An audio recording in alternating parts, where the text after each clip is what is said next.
হ্যাঁ, আপনি কোথাকার বিএলও ছিলেন, কোন বুথে? নমস্কার, আমি অশোকনগর বিধানসভার 155 নম্বর বুথে বিএলও রুমি আমার ডাকনাম, এবং আমার ভালো নাম হচ্ছে রুমা মজুমদার দাস। সেখানকার সেখানকার বুথে কোনো সমস্যায় পড়েছেন এখানকার বুথে? না না, কোনো রকম সমস্যায় পড়িনি। যেদিন আমার ফর্ম এসে গেছে তারপরে প্রায় 2.5 থেকে 3 দিনের মাথায় আমার সমস্ত ফর্ম ডিস্ট্রিবিউশন হয়ে গেছে। আমার ফর্ম এসেছিল 1237টা ফর্ম আমার এসেছিল। কতদিনে শেষ করলেন কাজটি বিএলও? কাজটা আমি পেপার ওয়ার্ক এবং ডাটা এন্ট্রি করে 17 দিনের মাথায় শেষ করেছি। অনেকে দেখা যায় বিএলওর কাজ করতে গিয়ে অসুস্থ হয়ে পড়ে, আপনার কি মনে হয়েছিল কোনো অসুস্থ হয়েছিলেন এমন? যখন থেকে আমি কাজটা পেয়েছি আমি মনে করেছি আমি একজন ভারতীয় নাগরিক। নির্বাচন কমিশন আমাকে সরকারি কর্মচারী হিসাবে এই কাজে নিযুক্ত করেছেন এবং একটা দায়িত্ব দিয়েছেন, এবং আমার কর্তব্য ছিল সেই দায়িত্বটাকে যথাযথভাবে, নিষ্ঠাভাবে এবং সততার সাথে পালন করার। সেটাই আমি করেছি প্রথম দিক থেকে। তো আমি প্রথম দিক থেকে সেটা পালন করেছি। প্রথম দিক থেকে আমি আমার সমস্ত রকম দল মত নির্বিশেষে সামগ্রিক এলাকার মানুষের সাহায্য পেয়েছি। সবার সাহায্য পেয়েছি। কেউ যদি ফর্ম ফিল আপে অসুবিধা হয়েছে তাকে সাহায্য করেছি, এবং আমরা নিজস্ব কোনো দল ঠল ছাড়া নিজস্ব ক্যাম্পিং করেছি একটা, সেখানে ক্যাম্পে মানুষকে সাহায্য করেছি। এছাড়াও কারোর জানতে অসুবিধা হলে আমার ফোন নাম্বার তো ফর্মের ওপরই দেওয়া ছিল। এই একটা ফর্ম আমি আপনাদেরকে দেখাচ্ছি। এই ফর্মটা আমার নিজের ফর্ম, সেই জন্য আমি দেখাচ্ছি। এটা আমার নিজের এসআইআর ফর্ম। তো এইখানে কারোর অসুবিধা হলে আমি প্রত্যেককে বাই ফোনে বলে দিয়েছি। যারা করতে পারেনি তাদেরকে বাড়িতে এসেছে তাদেরকে সেই কাজ আমি যথাযথভাবে বলে দেওয়ার চেষ্টা করেছি। আমার সঙ্গে আমাকে সহায়তা করেছে আমার অ্যাডিশনাল বিএলও ছিলেন, উনিও সহায়তা করেছেন। এছাড়াও আমাকে দলমত নির্বিশেষে এলাকার সমস্ত রাজনৈতিক দল সহায়তা করেছে।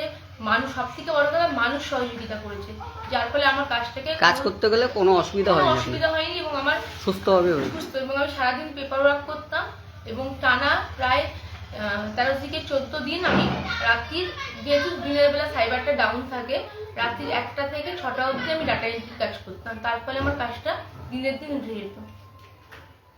কেমন করে কাজটা করলেন আপনি?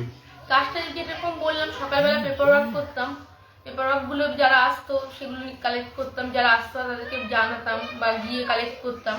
যারা যারা বাড়িতে আসতো তাদেরকে নিতাম, যারা যারা আসেনি তাদেরকে গিয়ে কালেক্ট করেছি।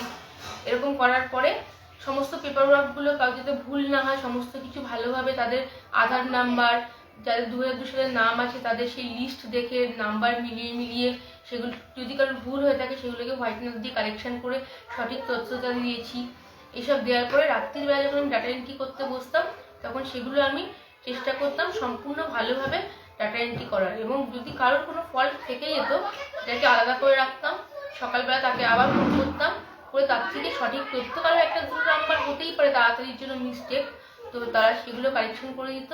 সেগুলো কারেকশন করার পরে আমি ডাটা এন্ট্রিটা করতাম। কাজ করতে গিয়ে আপনার কি অভিজ্ঞতা হলো? কাজ করতে গিয়ে আমার সত্যি কথা বলতে এসআইআর এর অভিজ্ঞতা বলতে গেলে প্রথম শারীরিক কষ্ট হয়েছে, কেমন কিছু তো হবেই টানা কাজ করলে পরে, কিন্তু এটা কষ্ট বলে মনে করিনি। এবং কাজটা করার পরে যখন আমি করতে পেরেছি আমার এই পার্টের মধ্যে, এই বুথের মধ্যে আমি যখন এগিয়ে যেতে পেরেছি, কোনো সময় আমি রেড বাটনে ছিলাম না, সবসময় আমি সবুজ বাটনে ছিলাম, এবং আমার 100% কমপ্লিট হয়ে গেছে, তখন আমার কষ্টটাকে আনন্দে পরিণত হয়ে গেছে। কষ্টটা এসআইআর কাজ করতে গিয়ে অনেক বিএলওই একটু অসুবিধা, চাপের মধ্যে পড়ছে, কাজটা করতে খুব অসুবিধা, আপনার কি মনে হয়েছে কোথাও? না, মনে হয়নি। প্রথম দিক থেকে নিষ্ঠাভাবে যদি সঠিকভাবে যদি কাজ সিস্টেম ওয়াইজ যদি করা যায় তাহলে এটাকে অসুবিধা বলে আমার কাছে মনে হয়নি। বাকিদের কথা আমি বলতে পারবো না। আমার 1237টা ফর্ম এসেছিল। কেমন লাগছে স্যার ফর্ম করে? এখন যখন ফিল আপ করতে পেরেছি, পাড়া প্রতিবেশী থেকে শুরু করে এখন সুকান্ত পল্লীর যতগুলো মানুষ আছে তারা যখন রাস্তায় ডেকে আমাকে ভালোবাসা দিচ্ছে, বড়রা আশীর্বাদ দিচ্ছে, সেই যে পাওয়াটা, এই পাওয়াটার মতন পাওয়া হয় না। এই এসআইআর ফলে আমি এত মানুষের ভালোবাসা পেয়েছি। আপনার নামটা একটু বলুন। আমার নাম রুমা মজুমদার দাস, কিন্তু আমাকে পরিচিতি হিসেবে রুমি বলে চেনে।